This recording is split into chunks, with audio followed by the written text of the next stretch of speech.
አነጋጋሪው የአዜብ መስፍን ቢሊየነርነት። ቢሊየን ዶላሩ ከየት መጣ? ወይዘሮ አዜብን የቢሊየነሮች ክበብ ውስጥ የከተታቸው ማን ነው?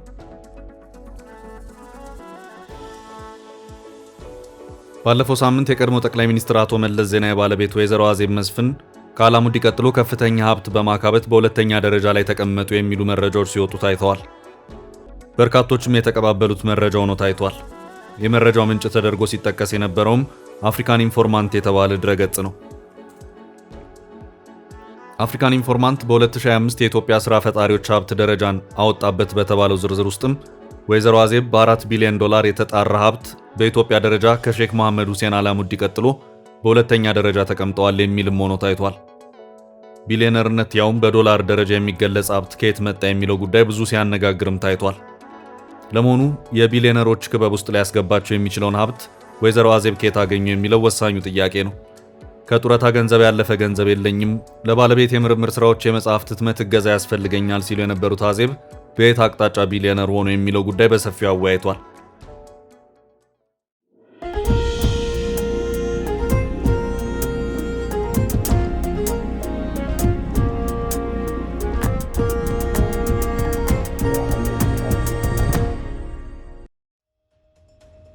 ወይዘሮ አዜብ መስፍን በሀብት ደረጃ በግልጽ የሚያንቀሳቅሱት ተብሎ የሚነገረው በኡጋንዳ ያለው ሶሪቲ የጁስ መጠጦች ማቀነባበሪያ ፋብሪካ ነው።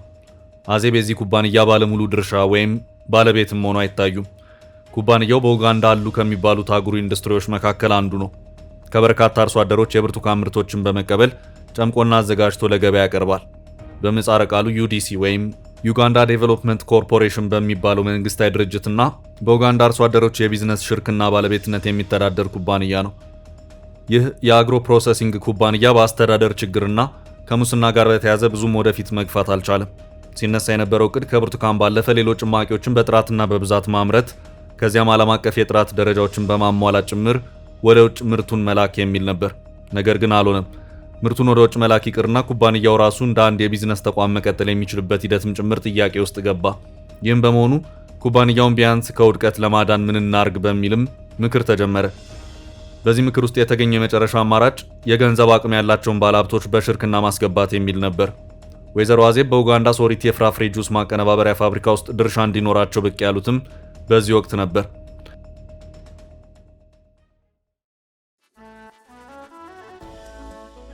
አዜብ ኡጋንዳ ማን አስገባቸው?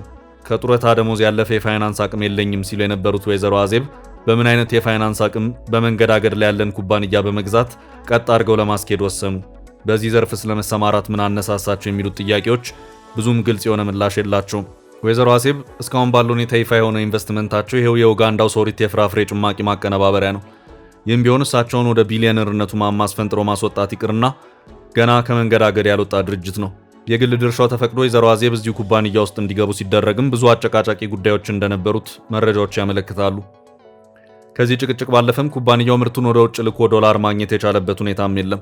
ምርቶቹን ቢያንስ ለመካከለኛው ምስራቅ ሀገራት ለመላክ በተወሰነ ጥረት ላይ እንደሚገኝ መረጃዎች ያመለክታሉ። ወይዘሮ አዜብ በዚህ ኩባንያ ውስጥ የትርፍ ተካፋይ ሊሆኑ የሚችሉበት ደረጃ ላይ ደርሰዋል ለማለትም ያስቸግራል። እናም እንደሚባለው ለቢሊየነርነታቸው ምክንያት ይሄኛው ኩባንያ የሚጠቀስ ከሆነ ብዙም የሚያስኬድ አይመስልም። ከዚህ ውጪም ወይዘሮ አዜብ በሩዋንዳ በሪል ስቴት ኢንቨስትመንት ተሰማርተዋል የሚባልም ነገር አለ። እዚህ አካባቢም ቢሆን በደንብ የተብራሩና ተጨባጭነት ያላቸው መረጃዎች የሚያስፈልጉ ሆነው ይታያሉ። ወይዘሮ አዜብ በሌሎች ሀገራትም ሌሎች ያልተሰሙና ያልተነገሩላቸው ኢንቨስትመንቶች ሊኖሯቸው ይችላል። ከእሳቸው ሀብት ጋር በተያያዘ ጥያቄዎች እንዲነሱ ያደረጉት የተለያዩ ምክንያቶች ናቸው። አንደኛው የመሪ ሚስት ስለነበሩ ምናልባትም በምዝበራ ከኢትዮጵያ በወጣ ገንዘብ ኢንቨስትመንት ሊያንቀሳቅሱ ይችላሉ በሚል ጥርጣሬና ሐሜት ሆኖም ይታያል። አሁን መንግስት ተለውጧል። የአቶ መለስ ዘመን አክትሞ ጠቅላይ ሚኒስትር አብይ አህመድ በስልጣን ላይ ናቸው። አዲሱ መንግስት ከምዝበራ ጋር በተያያዘ ወይዘሮ አዜብ መስፍን እንፈልጋቸዋለሁ ሲልም አልተሰማም። ወይዘሮ አዜብ በእርግጥም ቢሊየነር ሊባሉ የሚችሉት የዓለማችንን ቢሊየነሮች ከሚዘረዝሩት እንደ ፎርብስ ባሉ መጋዚኖች ውስጥ ስማቸው ተካቶ ከታየ ነው። ወይዘሮ አዜብን ቢሊየነር ሆነዋል ላለ የተባለው አፍሪካን ኢንፎርማንት አላሙዲንን ኢትዮጵያዊ ባለ ሀብት አድርጓቸው ታይቷል።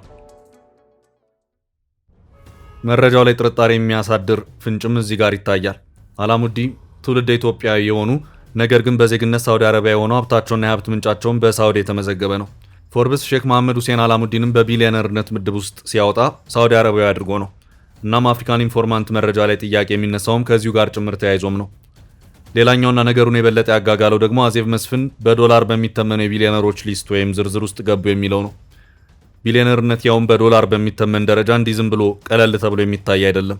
በዓለማችን 8 ቢሊዮን ህዝብ ታሪክ ውስጥ በግል ሀብት ደረጃ ቢሊዮን ዶላር ውስጥ የገቡት 4000 እንኳን የሚሞሉ አይደሉም።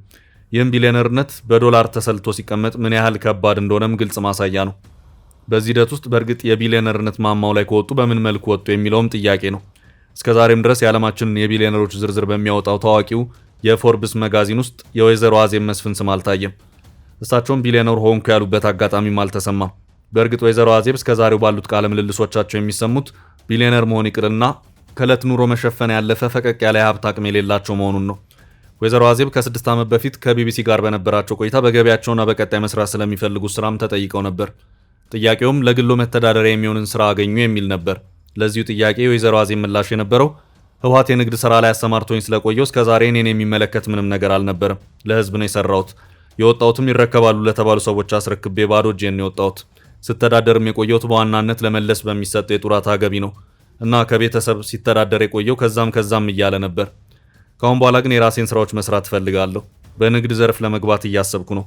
እንዴት እንደምሰራ መነሻ ገንዘቡን እንዴት እንደማገኝም በራሱ ገና በማሰብ ላይ ነኝ። በሂደት ወይም ከሰዎች ጋር ሆኖ መስራትም ይኖራል። እስካሁን የተለያየ ድርጅትን ለማማከር አልፎ አልፎ እዚህም እዚያም ከተለያዩ ትልልቅ ድርጅቶች ጋር ለማማከርም ከነሱ ጋር ለመስራትም የሞካከርኳቸው ስራዎች አሉ። ከተሳኩልኝ አንዳንድ ነገሮች ለመጀመር ፍላጎትና ዝግጁነቱ አለኝ ሲሉም ነበር የተናገሩት። ከዚያም የተከተላቸው ጥያቄ የባለቤቱ የጡረታ ገንዘብ ምን ያህል ነው የሚል ነበር። ለዚህም ጥያቄ የሰጡት ምላሽ በወር 14000 ብር ገደማ መሰለኝ የሚል ነበር። ወይዘሮ አዜብ የትግራይ መልሶ ማቋቋሚያ ማህበር ትዕምት ኃላፊ ነበሩ።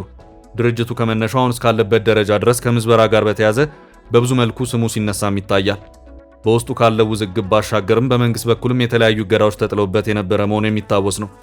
ከሰሞኑም ድርጅቱ የባንክ ሂሳብ እንቅስቃሴ እገዳ ተጥሎበታል በሚል በትግራይ በኩል የሚሰሙ አቤቱታዎች አሉ። ወይዘሮ አዜብ ይህንኑ በውስጡ በርካታ ድርጅቶችን ካቀፉ አምብሬላ ድርጅት ውስጥ ሆነው በኃላፊነት ሲሰሩ ከህወሓት መስራች ከአቶ ስብሃት ነጋና ከሌሎች የህወሓት አመራሮች ጋርም ከባድ ውዝግብ ውስጥ ገብተው እንደነበር ይነገራል። ከኃላፊነታቸውም ሲለቁ እንደዚሁ በሰላምና በመግባባት መንፈስ አልነበረም። ብዙ ቅሬታዎችም ነበሩበት።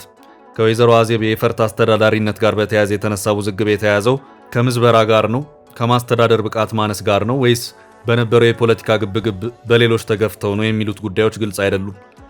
ወይዘሮ አዜብ ግን በቢሊዮነርነት ሊስት ውስጥ የሚያስገባቸው ሀብት ይቅርና ለኑሮ በሚበቃቸው የገቢ አቅም ላይ እንዳልሆኑ እየደጋገሙ ሲናገሩ ተደምጠዋል።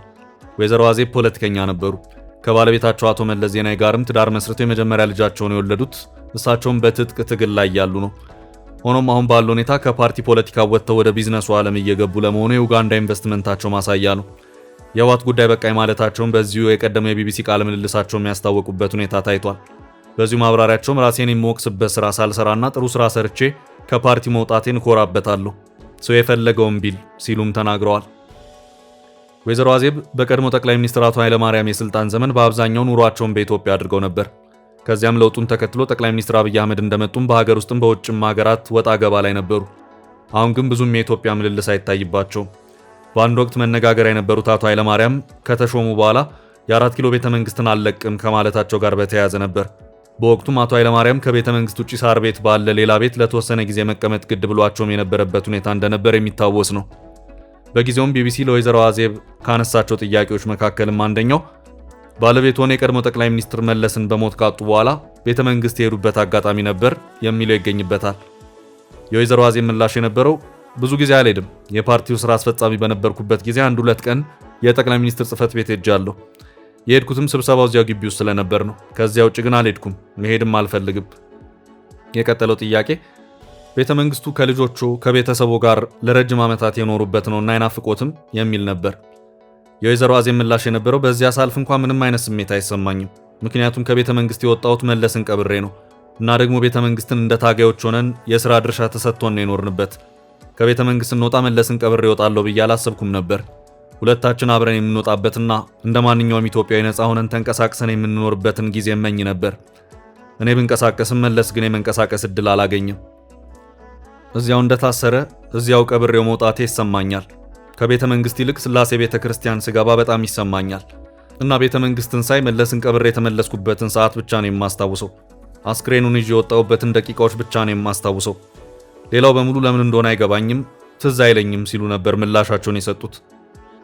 ወይዘሮ አዜብ የባለቤታቸውን የምርምር ስራዎች ያሏቸውን ተጠርዘው ወደ 30 መጻሕፍት የሚወጣቸውን ሰነዶች በመጽሐፍ መልክ ለማሳተም ደፋ ቀና ስል ነበርም ብለው ነበር። ሁሉም ነገር አለቀ ከተባለ በኋላ አየር ላይ ቀርቷል። የጽሑፍ ስራዎቹ የአቶ መለስ ኮሚኒስታዊ አስተምህሮቶች በመሆናቸው ለህትመት ቢበቁ እንኳን ብዙም ፈላጊ ይኖራቸዋል ተብሎ አይታሰብም። ለዛም ይመስላል ከብዙ ልፋት በኋላ ነገሮች አየር ላይ እንዲቀሩ የተደረጉት። አዜብ ይታተማሉ ከተባሉት የአቶ መለስ ጥራዝ ጋር በተያያዘ በዚያው የቢቢሲ ቃለ ምልልሳቸው ሲናገሩም ባለፈው ዓመት አሳውቀን ነበር ወደ 8 መጻሕፍት ራሱ የደረሳቸው የራሱ መሆናቸው በራሱ የእጅ ጽሑፍ የተረጋገጡ፣ ባለፈው ደግሞ በመንግስትና በፓርቲ ስም ሲወጡ የነበሩ ጽድት ብለው ዝግጅታቸው የተጠናቀቁ ወደ 8 መጻሕፍት አሉ። በአጠቃላይ ግን ወደ 30 ምናምን ይደርሳሉ። እነሱንም ባለፈው ከነበረ ሁኔታ ጋር ከማተሙ ይልቅ ይዞ መቆየቱ ይሻላል ብለን አንዳንዶቹን ይዘናቸው ነበር።